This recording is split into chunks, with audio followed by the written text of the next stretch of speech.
This is Will Friedle, the voice of the future Dark Knight, Batman Beyond, and you're listening to the DCAU Review hosted by Cal and Liam, streaming at DCAUreview.com and on your favorite podcast app. And remember a few things. First, Dana deserves better. And second, I am Batman. His name is Zeta. He's kind, gentle, and also a top-secret military weapon.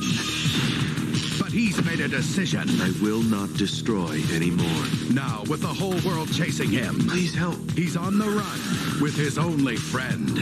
I'm equipped with a built-in credit card. I can generate as much money as I need. You are so taking me shopping. The Zeta Project.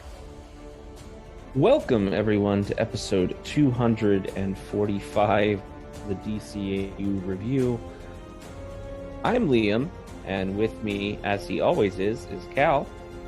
Cal, you can run on for a long time, but sooner or later, we're going to have to review more Zeta Project, and that's this week.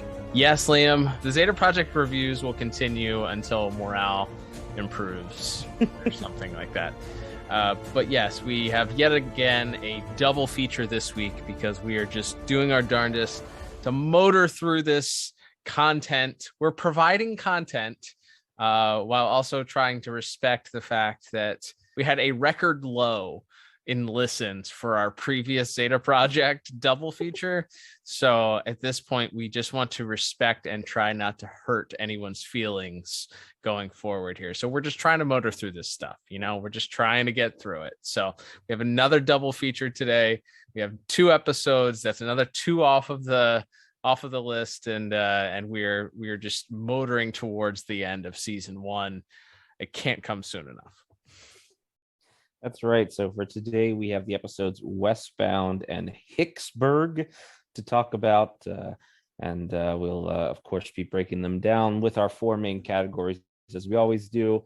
As mentioned on our last Zeta double feature, we won't be going quite so in depth on our plot recaps because, 1, there's not much plot to recap in these, and 2, there's only so much time that we want to devote to this to the Zeta Project. So we're being real here. We keep it real. We're not trying to feign anything here. For the couple people that do listen to these and we know Maddie from Watchtower Database is likely listening. Maddie, we totally respect your thoughts and your nostalgic feelings and appreciation for this cartoon. We unfortunately do not have the same, but that's okay. Like we can disagree. It's okay. And we can respect the fact that you also enjoy this. Like, that's okay. Some people like peach pie, some people like apple pie, some people like coconut cream pie. Some people don't like pie. That's okay. Yeah, no, and I will say I think we've inspired Maddie to start updating the DCAU wiki for Zeta episodes. So hopefully when we come back, we'll have a little bit more trivia and fun facts to share with you about the production of the series.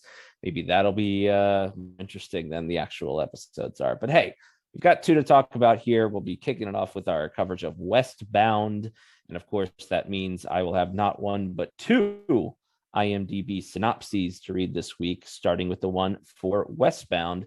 And this synopsis is brought to you by the Pod Tower YouTube channel, where you may in fact be listening to this very episode right. You are listening and for some reason are not subscribed there, or even if you listen on an audio platform, it would still help us out if you went up to youtube.com/thepodtower and hit that little subscribe button, because it's helping us out and it's also helping out our friends at Watchtower Database who also post content there.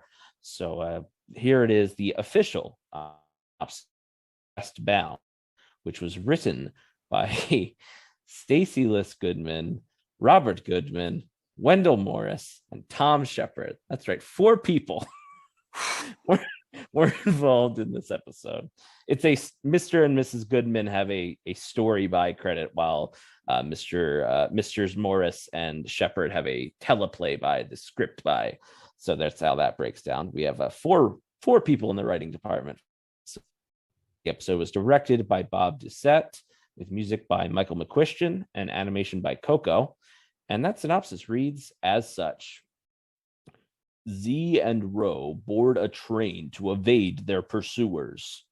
Agent West manages to board the train. West tries to identify the pair before the train reaches its destination, where more government agents await the train's arrival. It's a fine synopsis, all things considered. I didn't have anything to pick apart necessarily with that one. Wordy. It is a little wordy. Yep, there's a little bit there. I feel like it's trying to fill in for the general lack of plot for the episode. But yeah, you see, this whole episode, Liam, is a pun. It's called Westbound because it's taking place on a train headed westbound, but it involves Agent West being stuck on this train. So West is bound to this westbound train. And that's our synopsis for this week's play. Our scores. Get out of here. No, just kidding. It also revolves around the phrase "stop and smell the roses." We have Chekhov's rose smelling that happens here, and that turn of phrase. But yes, of course, Zeta and Ro once again are on the run, and we have a very anticlimactic chase scene at the beginning where these agents are like basically just politely entering the room that they believe that the robot is holed up in. And of course, they just sort of gently walk in, and Zeta and Ro manage to escape. They chase them to a train station, the aforementioned westbound train. They jump on the train, and Agent West is the only one able to securely get on board before it pulls away. And he's able to contact Agent Bennett to let him know that he's in hot pursuit and knows that both Zeta and Ro are on the train. Unfortunately, though, in the initial calamity of trying to get onto the train and the train moving, he loses his, whatever you call that, X-ray specs thing that he uses to be able to see through Zeta's disguise. So he has to manually go around and poke people the entire episode. There's a lot of comedy in this episode. I was going to say, this might be my favorite episode we've reviewed of the Zeta Project so far, mostly for this middle portion where it's just Agent West walking up to people, poking them and saying, "Fine, I'm a federal agent," after everything.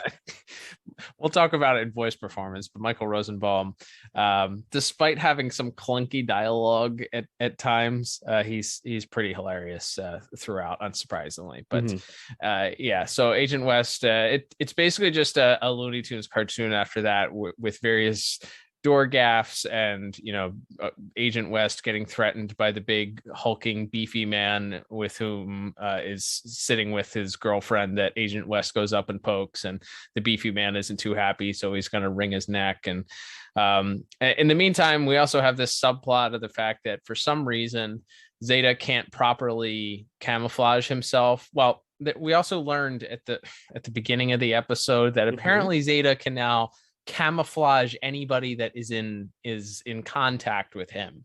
He has the ability to sort of project his holographic powers onto Ro if she is in close contact with him. So there's a point where they're escaping initially where he turns her into a beach ball, where he makes her appear as though she's a beach ball in this advertisement for this blimp that they are that they're stationed on. And so as he says later on, his holomorphic processors are on the fritz, and this keeps causing Zeta at the most inopportune times to morph into somebody else, just when it appears that they're about to give Agent West the slip. Something happens and he turns into Agent West, or he turns into this waiter that's on the train at the same time. So you end up getting him sticking out like a sore thumb. And despite the fact that this train cannot possibly be that long, they just keep jumping to additional cars, and somehow Agent West keeps losing them. There's a scene where it was straight out of like a Three Stooges or a Looney Tunes cartoon, where he's like opening doors to try and find Zeta, and he opens one and Zeta has transformed into this old woman that's like in a towel and like screams, and Agent West quickly shuts the door. Which again, there's some chuckles to be had here, which is fine. but it all leads to the culmination of the episode where Agent West is constantly radioing back to headquarters to let them know that he's hot on the trail, and they don't believe that has any shot of actually catching Zeta. And in fact, he tells him not to try and catch Zeta because there's no other agents there to support him, that he needs to wait until they get to the end of the line, I guess, so they can kind of reach him there. But he, again, goes against orders and continues pursuing him. This all comes to the culmination on the end of the train as both Zeta and Ro reach the end of the train. Zeta comes to realize that the reason why his powers are on the fritz are because they keep passing these transformers. Get it? Transformers that keep causing I told you the whole episode revolves around puns. So as they pass under these transformers on the maglift train, it causes his holomorphic processors to shift, and therefore he's not able to sort of maintain his composure, and then it causes interference in the projection that he's giving off at that time. So this leads to a final showdown between Agent West, Ro, and Zeta. And just when he thinks he has them cornered, he is undone by the fact that Zeta morphs his head into a dog's head. This causes Agent West to fall backwards and knock himself unconscious. And that's sort of the culmination. Of course, there's one final trap here, though. The train is the final car has a hole in it and might cause the train to crash. So Zeta has to get the final train car disconnected and save the day, which of course takes up a whole bunch of time that he could be escaping, and leads to this run in at the end with the Agent Bennett and the rest of the NSA arriving as Zeta has saved both Agent West and allowed Ro to save this dog that was in the final train car that would also have been killed had Ro not stepped in to save the puppy at the end of the day. And there's a little scuffle on top of the train, and Zeta is able to escape, telling Ro to make sure that she meets him at the station. She doesn't know quite where they're going to meet, and then sees that there's a nice botanical garden, and she puts two and two together with the fact that Zeta was struggling with this turn of phrase of stopping and smelling the roses, and she walks in and sees a man rubbing the top of his head on the flowers, which Zeta mentioned earlier on in the episode, that his olfactory sensors are on the top of his head, so he's smelling the roses, so to speak. And that's sort of how they wrap things up here with the episode and make their escape. And Agent West is once again left sort of holding the bag and stroking his chin as to just exactly how he was able to escape the danger at the crumbling car at the end of the train. I'll say they're setting up, and I don't know if this is paid off because I've never seen this show before, but they're certainly setting up that Agents Lee and West are they're starting to chip away at the idea that Zeta's this unstoppable killing machine. So we'll have to see how that works out as the series goes on here. But yeah, this is a fun little episode. I thought, like I said, it's very comedic. It's very, as we'll talk about, very much held up by the voice performances of our three leads in this episode. But I had a pretty all right time with this one. Yeah, I think it's an interesting little premise. To have our heroes trapped in an area they can't get out of with one of their enemies, and they're trying to hide and be inconspicuous. I think there's some fun to be had here. Yeah, I don't know why Zeta didn't just jump off the train once he realized that he was on the train with a secret agent.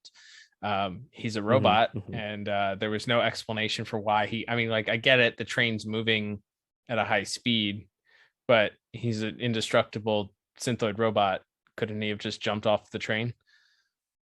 Well, could he jump the train and protect Ro from the fall as well? Maybe not. I don't know. That's a good point. That's my best defense of this, but yes. Yeah, it's. I mean, you can of course poke holes in plots all day long. Oh yeah. Compared to last week's episode, and maybe it's Stockholm syndrome, but or the last double feature that we did 2 weeks ago. I felt like this was an improvement over that. Somewhat. It's still a little goofy. There's still a lot of hijinks. There's a lot of, again, comedy, and there's no real. The action beat comes at the end with the tension of Zeta trying to remove this damaged train car from the rest of the train, and that's where the tension builds. And then, of course, when the NSA shows up, how's he going to escape the NSA? So, yeah. So at no point does it really feel like this buffoon of an agent is really going to be able to do anything or overtake this robot. And the fact that he's undone by basically Zeta turning into McGruff the crime dog was like, what? Why was he so shocked or scared that he knows that he's a holographic robot? Why was he shocked that he changed to a dog head? Like, why did that cause him to, like, I don't know. That part I didn't understand. That part it's like, okay, couldn't they have just like hit a bump and like like Agent West flies up into the air and gets knocked out? Like, that would have been 10 times better to me than he's shocked by the fact that the holographic android can turn into a man's body, an anthropomorphic dog. Yeah, I mean, that's that is there. What really struck me watching this episode, from the interactions with West and Zeta when he has them dead to rights at the end, and then when the other agents are trying to capture Zeta, is it really, to me, was, and I believe we had talked about this in previous episodes. It's evident in some of the earlier Batman in the Animated Series episodes. It seems very clear to me that there's a very strict no fisticuffs on this show at this point. Mm-hmm. And like, they cannot even do like anything resembling that.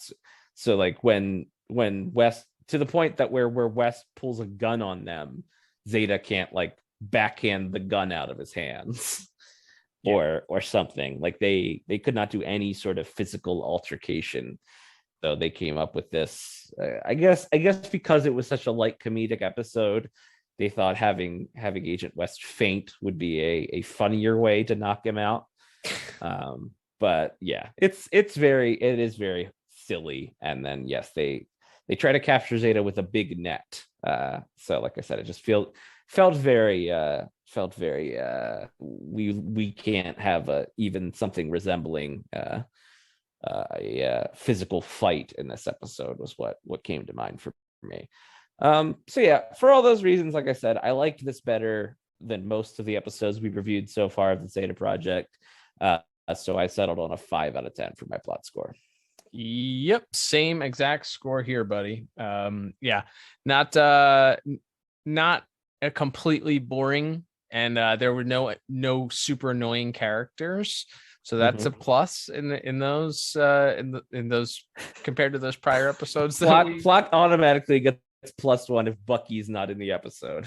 Precisely. Exactly. Yep. So for that reason, also 5 out of 10. It is goofy. It is silly. There are at no point, like I said, does it feel like our main characters are in any sort of real danger, like they're actually going to get found out or trapped by this, bumbling idiot, that agent that is made out to be a bumbling idiot the entire time. So yeah, that no real danger. Therefore, it didn't really feel like this episode was going anywhere, that the heroes had anything to worry about, which is kind of the central point of the plot. But it's better than the previous episodes, probably, that we've reviewed. Fair enough. And that will move us on to visuals and animation for this week's episode. As mentioned, we have Bob Doucette as the director, the animation by Coco. Being any gunplay or fisticuffs, there isn't a ton to talk about. We get to see a lot of Zeta transforming. They are on, I think, the sequence when they're on top of the moving train and he's ducking underneath the tunnel and all that, and they're kind of doing some cool lighting changes and things like that. And then he grows the big claws to try to cut up the thing that holds holds train cars together, that insulates the space between the two train cars. Like there's a little bit of fun there, but not a lot to sink my teeth into, other than maybe there's like a point, as you mentioned, where Zeta is smelling through his head, and then that he doesn't have a real nose, he puts it toward his hologram nose, and the rose kind of goes through his nose. So I was like, that's kind of clever. That's a neat bit to pull off in 2D animation. I'm sure that wasn't easy, but I feel I feel like by the fact that I'm talking about a rose going through Zeta's nose, that I just don't have a ton to say about the visuals in this episode. Yeah, the only thing I liked the visual gag at the beginning, which again really solidified what an idiot our Agent West is, where he steals the shampoo from the hotel. I did chuckle at that. That's like the first thing that you see is they're trying to break into this hotel to catch Zeta and Ro, and they sneak past this cart from the cleaning lady, and he opens one of the drawers and takes out a bottle of shampoo to steal it for some reason. I thought it might come back into play later, like when he goes to reach for something, he pulls out the shampoo by accident, but it didn't really come back into play, unfortunately. So no payoff for the shampoo. That's a one strike against this episode. At the blimp, I like that there was a blimp. I don't know that it matches the aesthetics for futuristic technology of having a blimp fly around this whatever city that they were in. We talked about that, I think, maybe on either the first or the second episode that we reviewed, where this does not feel like the same futuristic world that Batman Beyond is. Like, that is very sleek and square and streamlined. This feels just like, I don't know, it's not quite I don't know how we described it, but it's just like slightly updated flying cars, like modeled, like retro flying cars, essentially, is what we ended up getting here.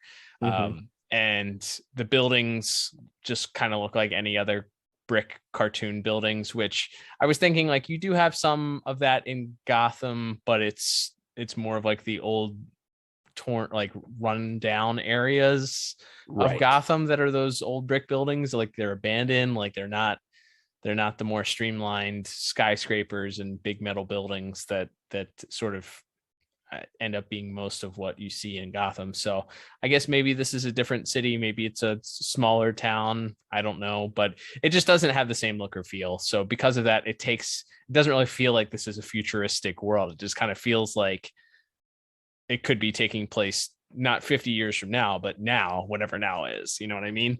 Right. So the blimp was a neat gag. I get why they did it, but I don't know that fits the future aesthetic, that we have too many blimps in the future. But yeah. Other than that, the McGruff, the crime dog, I thought that was whether that was on purpose or not, that looked like a little homage to the famous McGruff crime dog. And I think one of the biggest nitpicks that I had was in that final scene where Zeta's on top of the train and the NSA is caught up with him. So Agent Bennett is on top of the train. Agent Lee is on the opposite end. They kind of got him surrounded. They both have these like super cool looking rocket launcher missile things that we don't ever get to see used, unfortunately. And then the big NSA hover vehicle is flying behind them. So Zeta jumps off the top of the train to another roof of another train that's crossing by, which is a cool thing. And then Agent Bennett and Lee realize they're coming up on a tunnel that they have to duck down in order to not get decapitated. So they both duck down, and then they cut to like the train. As the train is going into the tunnel, you see the NSA hover vehicle realize that they're also about to crash into this. How they could have missed it? Like, their whole thing is they're supposed to be flying this thing. Why do they suddenly surprised that they're about to come up on this giant tunnel? I don't know, but the animation of them trying to avoid, like, they're able to kind of pull the nose up and avoid it.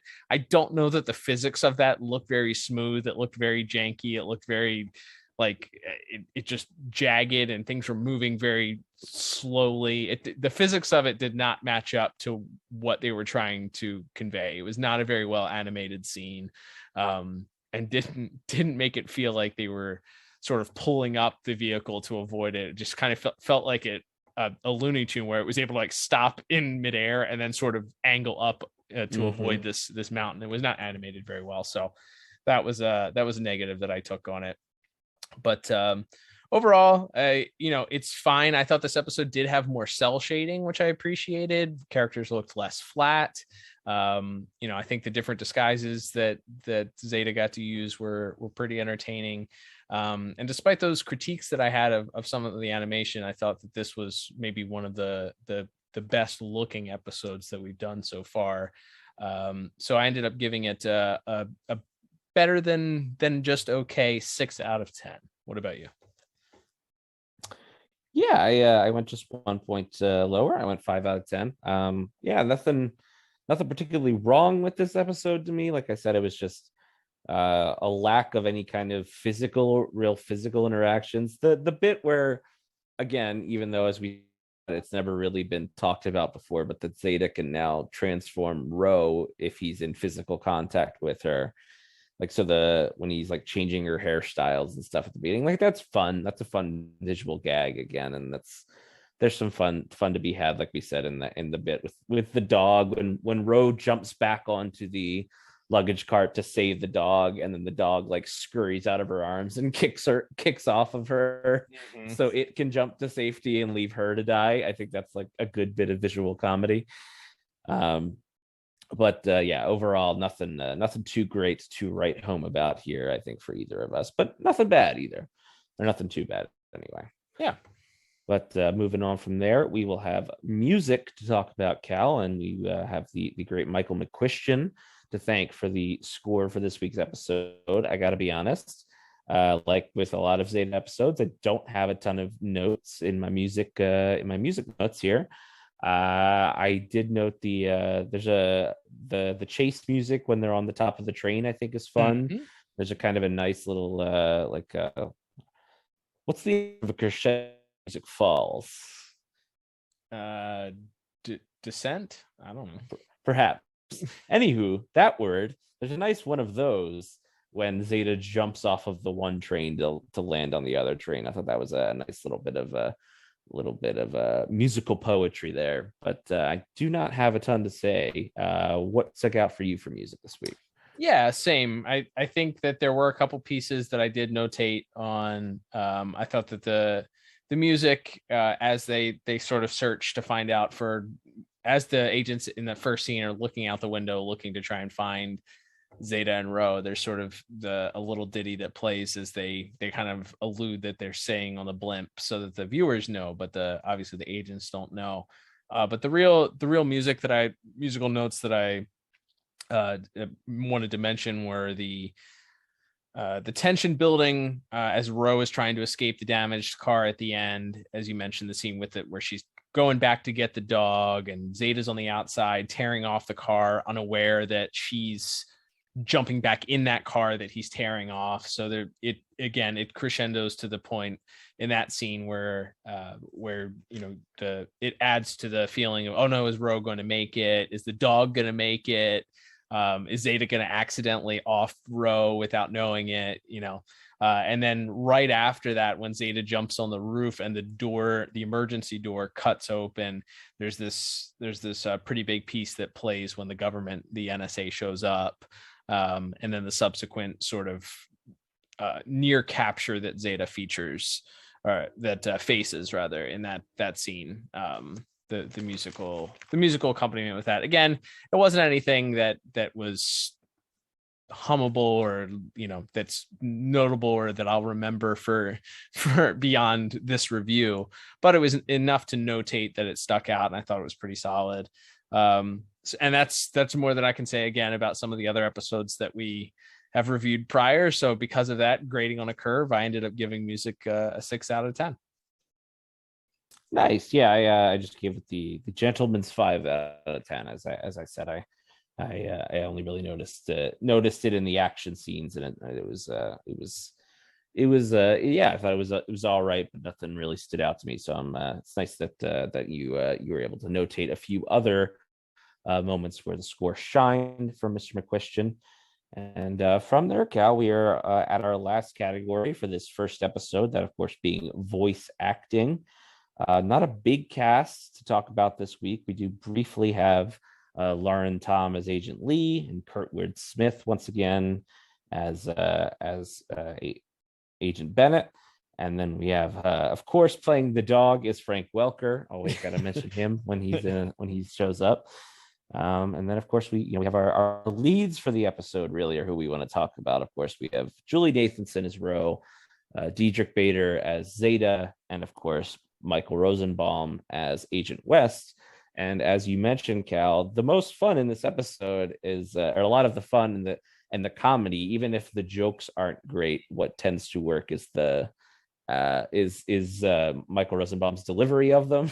Mm-hmm. And it's very quirky and silly, and that kind of goes the same thing for some of Zeta and Rose banter throughout the episode. Sometimes it's not always the funniest joke you've ever heard, but it's just the way it's delivered can be very good. So a good job by our top 3 voice actors on this episode.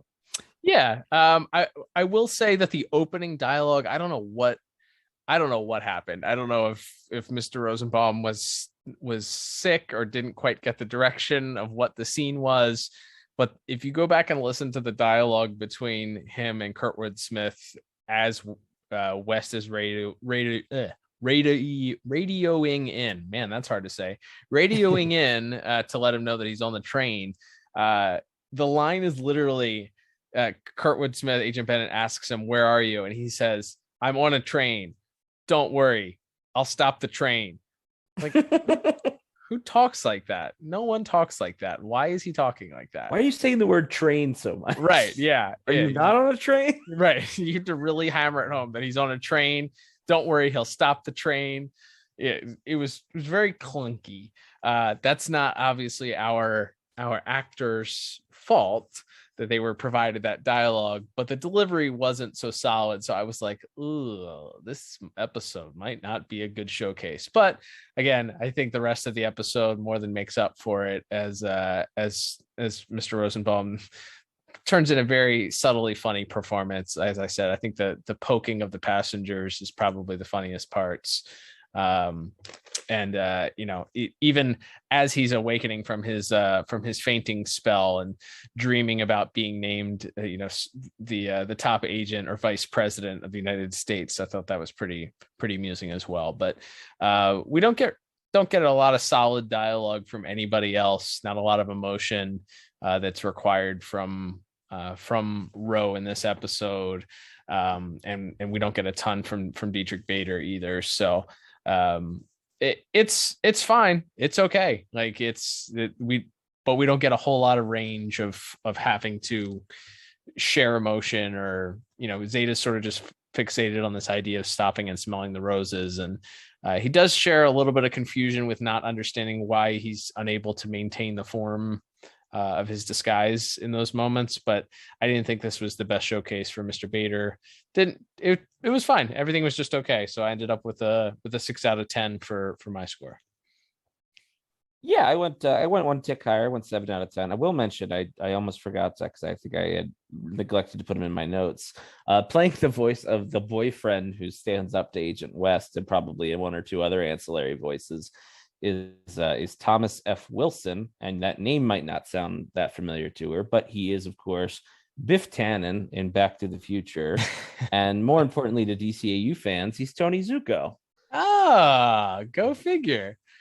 And that one thug in Little Piece of Home, who's like a boxer for some reason. Love it.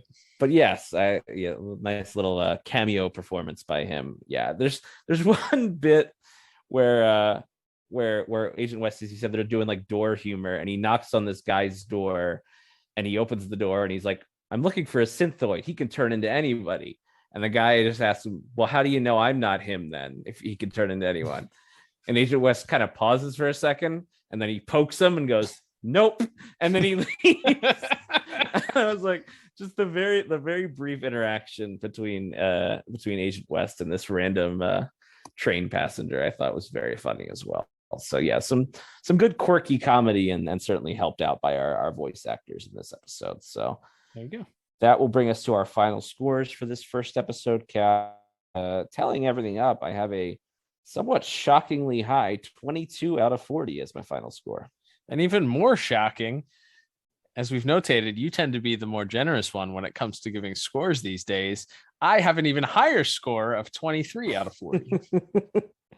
Well, there you go. I gotta say, this is what I'm pretty happy to say. We can probably not have to say it has a thumbs up for rewatchability, even for Zeta. It does not advance the plot, I don't think. It's pretty self-contained. Yeah, it's pretty self-contained as far as the agents just chase them the whole episode and then they get away. There's no furthering of the plot to find Zeta's creator, or there's not really any character stuff with him or Ro furthering her backstory. So yeah, I think this one is pretty firmly in the skip pile, even though, as we said, it's kind of funny and quirky at times. Yep, it's a one and done. If you're watching through these, if you're choosing to watch through this series, then certainly stay for the goofy, silly cartoon comedy, and then you can never watch it again. Well, there you go. And from moving on from there, Cal, to our second episode of the day, we have Hicksburg. And of course, that means we have our second official IMDb synopsis of the day. Once again, brought to you by the Pod Tower YouTube channel, youtube.com/the Pod Tower.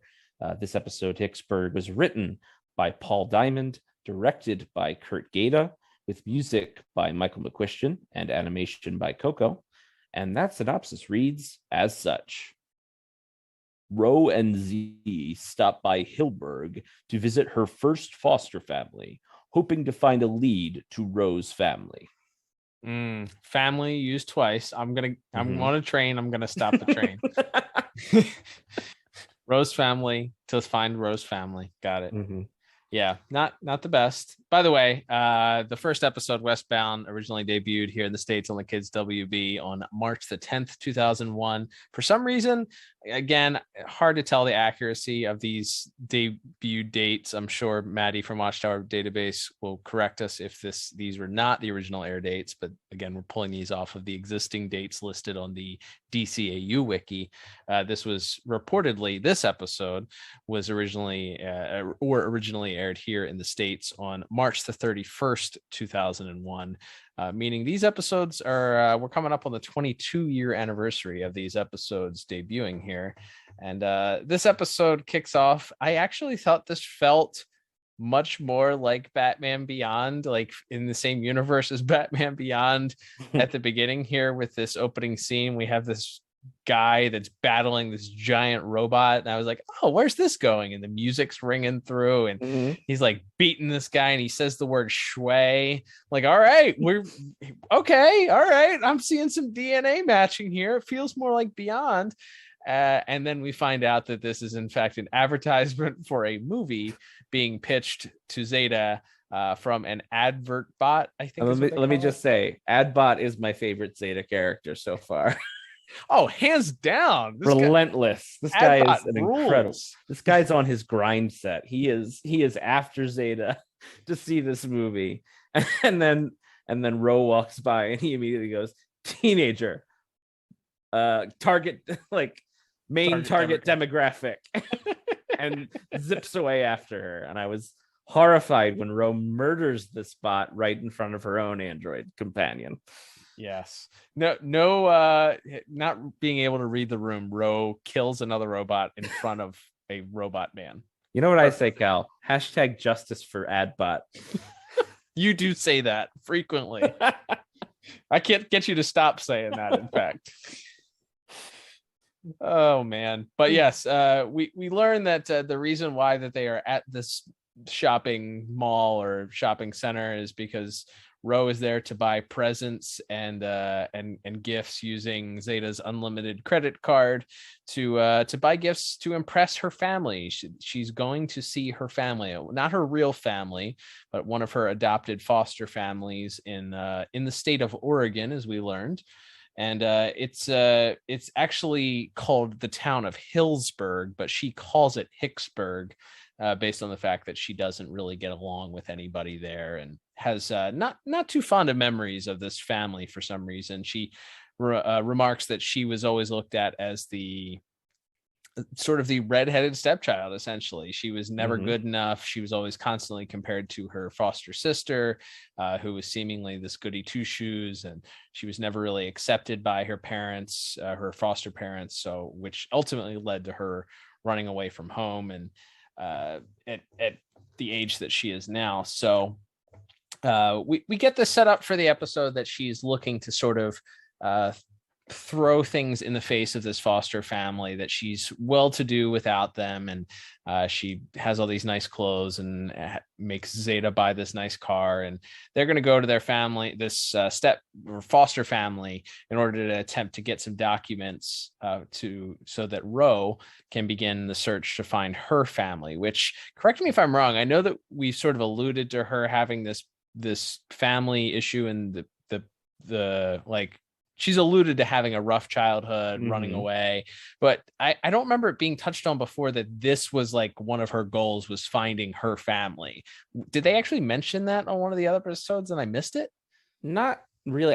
I believe in the museum episode at the end, she's kind of like warming up to the idea, but it didn't seem like, oh, and we're going to try to start finding her family too. I don't remember them explicitly stating that. So, okay. I'm just making sure it's very possible it could have been mentioned in more explicit detail, but I didn't remember them really hammering it home, which actually it kind of fits because now you have both her and Zeta both attempting to find essentially their family, their true family. Zeta's trying to find his creator. She's trying to find her family. You have nice parallels that run there between these two characters. And then, at some point their stories are going to cross and they're going to help each other in this quest to find their true family. So I do like that idea. It's definitely adds some dimension, I think, to the Ro character that may have been missing before, where she was sort of just the tag along, snarky, quippy sidekick before. Now she at least has some character motivation and dimension to her. So kudos to them for giving her some further, character development there. Here, 6 episodes into this show, or 7 episodes, whatever it is now. Yeah, so she decides they're going to go visit her stepsister or her foster sister in an attempt to get some information from them. And they get up to the house, and she's made it very clear to Zeta that she's looking to impress them. So what better way than to impress her family than to be accompanied by none other than Adam Heat, the celebrity, the actor that was featured in this robot movie that was pitched to both Zeta and Ro in this opening scene. So Zeta has taken on the disguise of this Adam Heat, which, much to the surprise of both Zeta's foster sister and Tiffy and her boyfriend Walt, and Ro herself, quite frankly, he's really taken to this persona of Adam Heat, and Ro kind of explains it away that they're there and he's filming something or doing research for some part, so they need to keep it quiet. But we learned very quickly that unfortunately Walt has already spread the word around town that this Adam Heat is in town, and a crowd gathers outside the cabin where they're staying, and media shows up, and word spreads quite fast. And wouldn't you know it, the NSA is always watching everything. And wouldn't you know, they stumble upon this information as well, and head out to Oregon. They decide that this must be the case because there can't be two Adam Heats. We learned that the Agent West was watching the equivalent of Access Hollywood, and noted that there can't be two Adam Heats. Adam Heat was also in Florida at the same time, so this enhanced image uncovers that Roe is there with this other Adam Heat. So they determined they got to head out to Oregon. And we also learn at the same time that this crowd is gathered around here that Roe's stepfather or foster father, I keep saying step, it's foster father, is also the sheriff of Hillsburg. Wouldn't you know? What a conundrum. Can I just interject here? Of course. So as we come to find out, as you mentioned, the foster father is the sheriff, and Zeta is like he's like public enemy number one, this show would have you believe. Right? It's publicly known to the point where local law enforcement in these podunk towns have his picture on their wall. Sure. Like, because he could be anywhere. I get that makes sense. I'm sure every precinct, no matter how big or small, has some kind of like FBI's most wanted list somewhere that you can find. But if that's the case, if all of this is public knowledge, why is it not public knowledge that Roe is with him? Like, why is her face not plastered everywhere? Why is, like, she comes there and nobody's like, oh, you've been on TV because you've been, because even if they thought like she was kidnapped by him and she thought she was being held hostage against her will, like, it feels like people should be aware, or at least even if the public at large isn't aware of Zeta, or this, like, law enforcement should know about her. So like the sheriff should have at least known. I don't know. That's just what I was thinking about watching this. It's like this whole thing of her, like, and again, I understand this. That's not really about that. That's like a side story to the main thing of Roe kind of coming back to this old town, and bad memories getting dredged up, and old rivalries with her foster sister, and not feeling wanted and all that, and wanting so desperately to connect to a family and all of that. Like, I understand that's the main point here. But as soon as they showed that, like, the sheriff had Zeta on his little pin board, I was like, well, why would the NSA not also put out, at least to law enforcement, hey, he has a young blonde accomplice who follows him around everywhere, so look out for her too. No, I agree. 100%. Makes no sense. There's a lot of stuff that doesn't make sense in this show. I don't know. That one just stuck out to me as like that's not like it's just a kid's show, we can ignore it one. Like that's a pretty big thing to just not have make any sense or to be explained away. Like, it's not like Bennett's never seen her. They see her rescue him in the first episode. Right. Like they've chased. That's how they pinpoint. That's how they pinpoint that Zeta is Zeta in this episode. So why would the NSA not release that he has, even if they think she's acting under some sort of duress, why would they not say, killer synthoid infiltration unit Z8 with blonde female accomplice? Right. I don't know. See, like I said, that one's too big for me to just go, well, it's just the Zeta Project. Like, no, I think that's bad storytelling. I think that's bad storytelling even for a children's cartoon. I do not disagree with you. If you have a defense for that, anyone, Maddie, whoever wants to defend that, please offer it up to us. Tweet us at DCAU Review. But as we continue along here, Roe enrolls her foster father into attempting to get this information regarding her actual family, her actual parents, and he remarks that he had always hoped that she would find her true family with them, but he's happy to try and help her out as long as Adam Heat is able to help out Tiffy in her attempt to become an actress by helping her put on a performance of Romeo and Juliet at the local theater, public theater. It makes perfect sense. Of course, the boyfriend Walt Merkin, who had to watch as Zeta makes out. I don't know how he kissed the girl when he's got a hologram for a face, but okay. He kisses her. Lips. That doesn't have lips, and we established the hologram is not. It's not a Leitner hologram that has like physical substance to it. It's an actual hologram. Fingers go through it. Roses go through it. Yeah, despite the fact that he had to watch his girlfriend get kissed by the Adam Heat. There is a weird cuck subplot in this episode. The cranky boyfriend. I guess it's I don't know. Maybe I shouldn't say that. I think cuckolding is when you willingly want to see that happen to your girlfriend.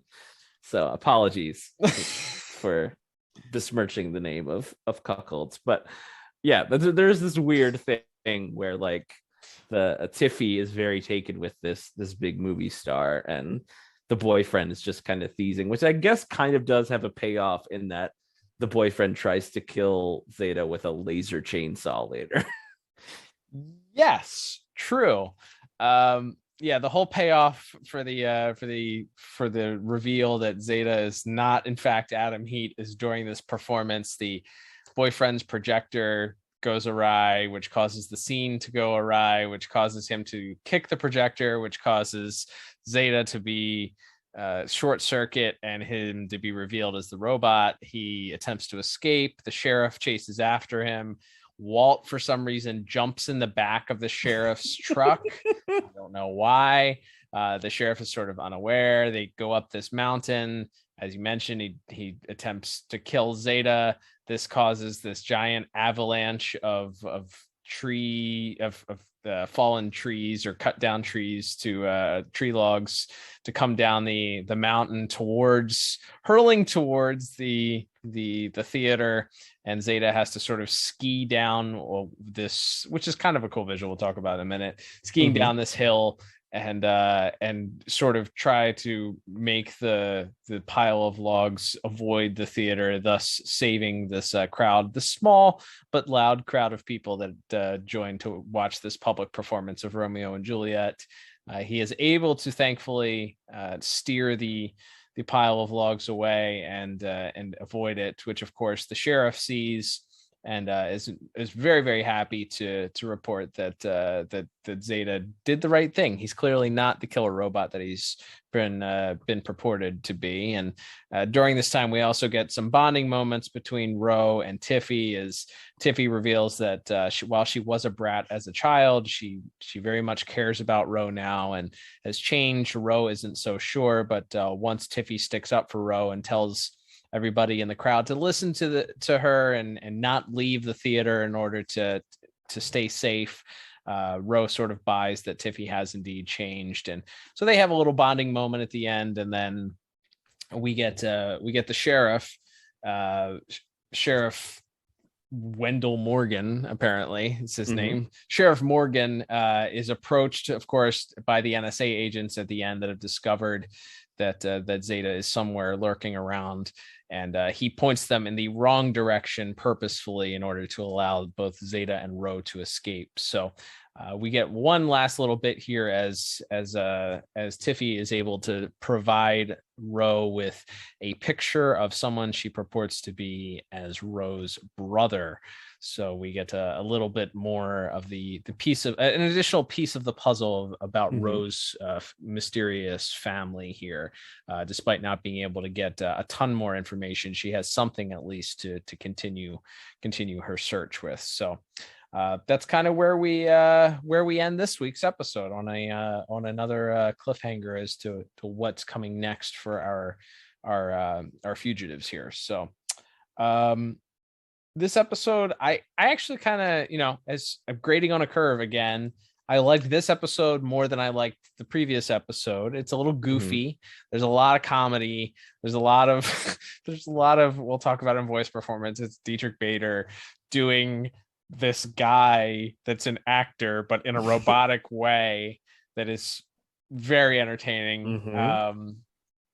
It's fun. We get some other good performances that we'll talk about from familiar voices.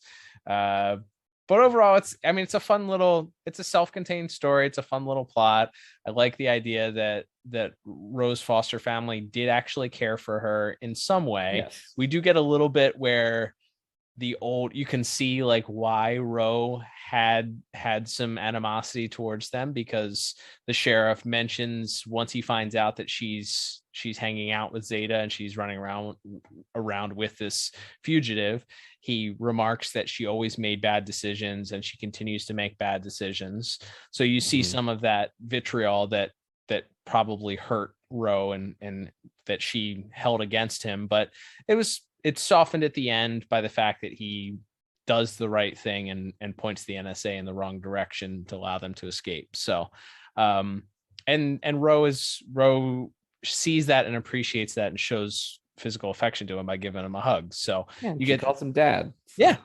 So you get a little bit of the repair there of that relationship, and despite her continued search, she does see value in the fact that not only does she have this relationship with this father figure, but she also has this now relationship with Tiffy, who she always saw as this rival, but now recognizes as a young adult has changed, and is certainly somebody that can be her ally or potentially a friend. So there's some good elements there. There's not a lot of action. Again, there's not fighting, there's no physical action that's happening here. The most excitement comes from Zeta running away from the sheriff and him then skiing down the mountain on this sled covered with logs. So but there's still some funny moments here. So overall, 6 out of 10 for plot. I liked it better than the last episode, and that's it's probably the highest I've given a plot score thus far for a Zeta Project episode. So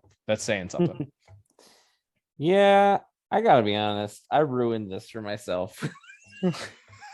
What? It really pissed me off that they just didn't try to even explain why nobody knows who Roe is or knows. That's fair. So I gave this a 4 out of 10. That's fine.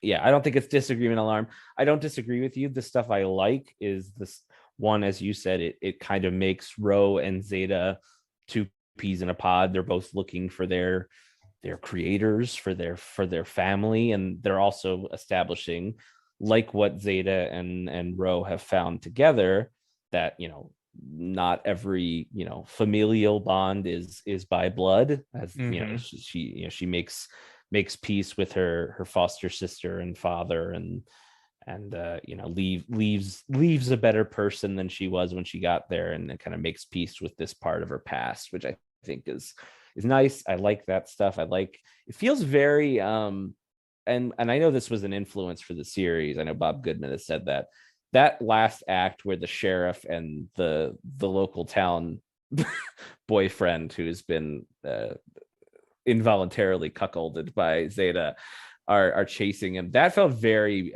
Bill Bixby Incredible Hulk to me. That finale, where there's like a guy running with a chainsaw, and then the transformation happens in front of everybody, and oh my god, the town's freaking out, and then but in the end he does the right thing, and so the sheriff, the tough but fair sheriff, lets him go on to the next town instead of turning him in. Like there's some, despite the boyfriend's attempts to turn Zeta in, yes, the sheriff has to talk over top of him and play a little misdirection there. The little worm of a boyfriend. I'm glad his girlfriend cheated on him.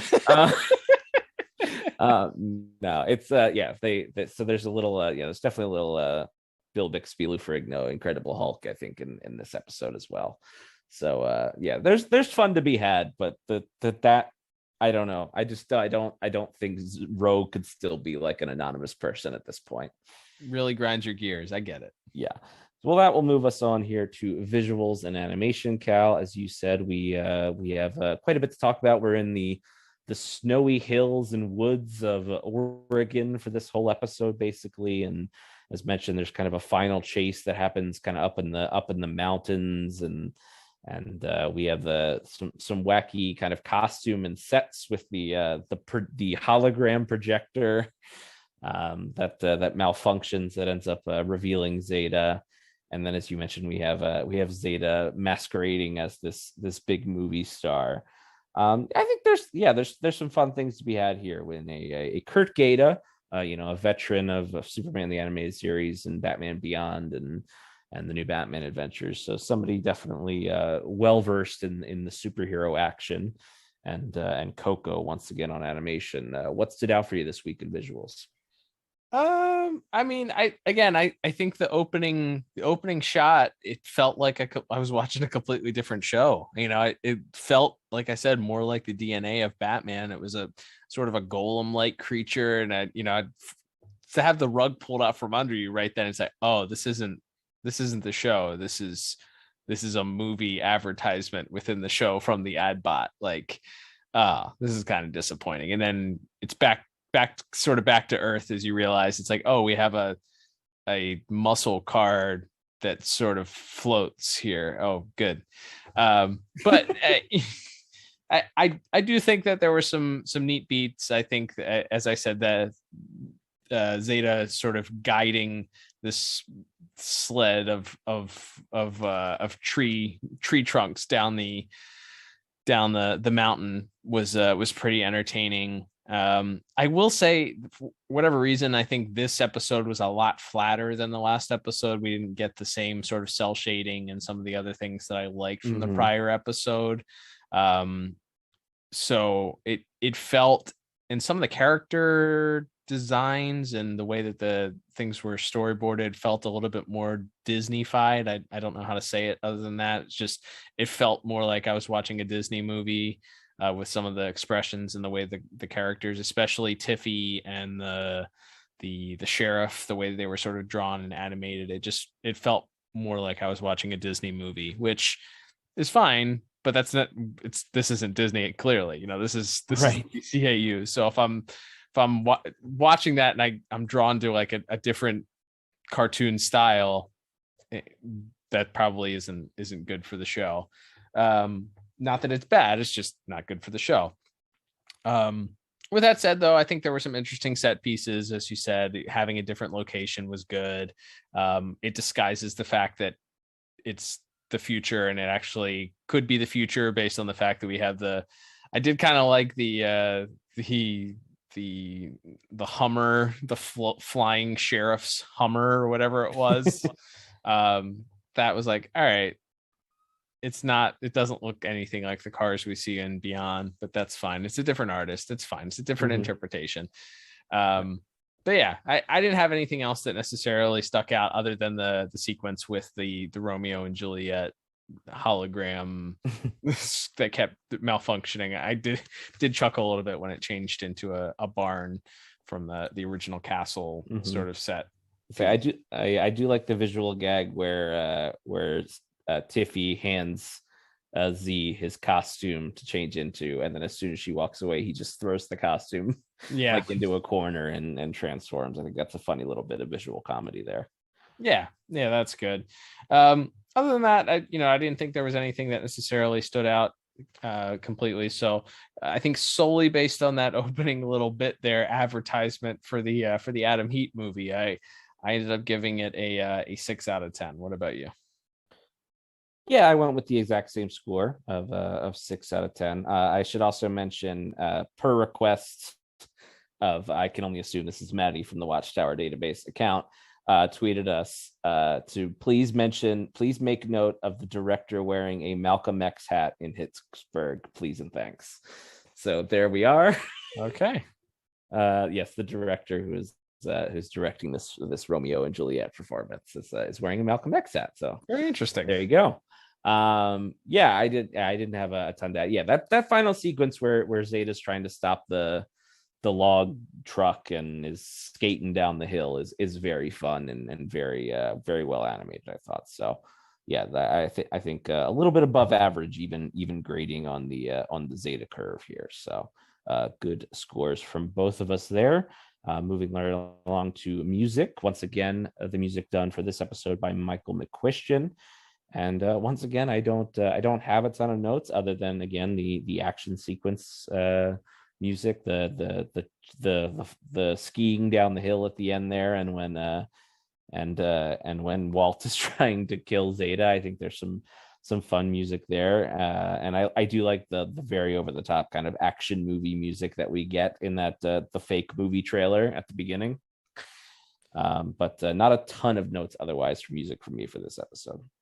Yeah, that and I think there was probably some mood setting music in the discussion between Ro and the sheriff when he was sort of bearing his heart and mentioning that he had hoped that she would kind of find a family there. And certainly at the end when the reveal of the picture of Ro's brother, also there's some sort of tension building music there as well. But yeah, nothing that stuck out, nothing that I thought was remarkable. Perfectly fine, okay music. And that's why I settled on a 5 out of 10. Yeah, I went with the exact same score, 5 out of 10. Not a lot to write home about, but certainly some good job of enhancing the action sequences as they always do. And that will bring us to our final category, which is, of course, voice acting once again. And we have our regular villainous players in brief roles. We have Michael Rosenbaum as Agent West briefly, Lauren Tom as Agent Lee, and Kurtwood Smith as Agent Bennett. But the true star of the show, as mentioned, is Roger Rose as Adbot in this episode. Just fantastic. Also done a lot of other like random voices in DCAU cartoons. Plays the Jaguar Shaman in the Worry Men. Plays the reporter guy that the Question attacks in Fearful Symmetry. Nice. Yeah, some other random appearances there. But yeah, I really that's the highlight of this episode for me. Truly, is Adbot and the way it speaks about teenagers being in their target demographic just really cracked me up. But elsewhere, we have Kyle Gibson as Walt Merkin. A fun fact about Kyle Gibson is he's on a show that I've never heard of, but that went for 23 episodes. And that show is called Nick Frano Licensed Teacher. Yeah. So he's good at being like this spineless little twerp who's mad at, his girlfriend keeps cheating on and swooning over another man in front of him. What a jerk. Yep, he's the villain. It's just like every classic like rom-com where you're supposed to root for the girl to leave the guy simply because he like doesn't want her hanging out with the hero of the movie. Right. Yes, absolutely. The idea. And speaking of actors from shows I've only sort of heard of, we have playing the role of Tiffy, we have Kristen Hage. I might be butchering that last name, but she would probably best be known from the 80s sitcom Head of the Class, and also some sporadic work on TV. Actually had kind of a long layoff in the last 10 years or so. But I like her. I think she and Julie Nathanson, of course, as Ro, they get to play off each other a lot, again, because that's sort of the central, Ro reliving this conflict that was never resolved from her childhood. Is I think they're both pretty good together in this episode. Yeah, I think it works really well. They have some good chemistry.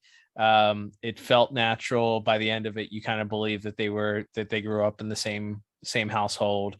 I do like the fact that they're able to sort of have this heart to heart where she kind of really tries to appeal to Ro and say like, hey, like I know I was a jerk before, but that's not who I am anymore.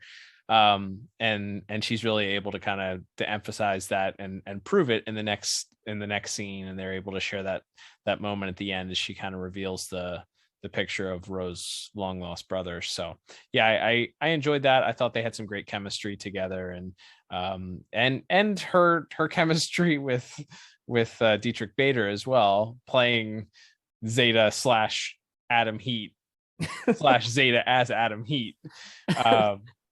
Man, incredible. I was gonna say, to your point, him doing, there's a point where they're asking him, oh, what's Los Angeles like, Adam? And so he's doing like this swagger, like cool guy actor, LA actor voice, but he's just robotically listing off like essentially like a Wikipedia article about the city of Los Angeles. I giggled. It was incredible. Yeah, it was good. That was really, really, really strong. And then him, of course, in the same robotic sort of LA, California actor voice doing his soliloquy from Romeo and Juliet later on in the park was really great too. Absolutely. And then we'd be remiss not to mention DCAU legend playing Sheriff Morgan, Clancy Brown. Yeah, making his really his only, believe it or not, his only like real, other than actually no, he plays one other. This is one of only like two other characters besides Lex that he's ever like actually credited as playing. Very interesting. DCAU, despite all of these shows, and of course the Flash in that one episode. But yeah, we have playing Mr. Morgan here, and as you mentioned, once again playing off of Julie Nathanson, even though he's kind of just there to be the stern sheriff, and seemingly he's going to be like the main obstacle to them when he he has his he has his turn at the end of the episode, and he brings that tough but fair and hard-nosed local sheriff to it. But then at the end there, when he's got to show some warmth, unsurprisingly, Clancy Brown good at acting, and was fun to hear his voice, fun to hear a familiar voice in this episode. So yeah, for all those reasons, I think voice acting is pretty darn strong in this episode. And I actually settled on a pretty darn strong 8 out of 10 for my voice acting score. Yeah, I gave it the same exact score, 8 out of 10. It's a really good overall performance by all of our actors and actresses involved here.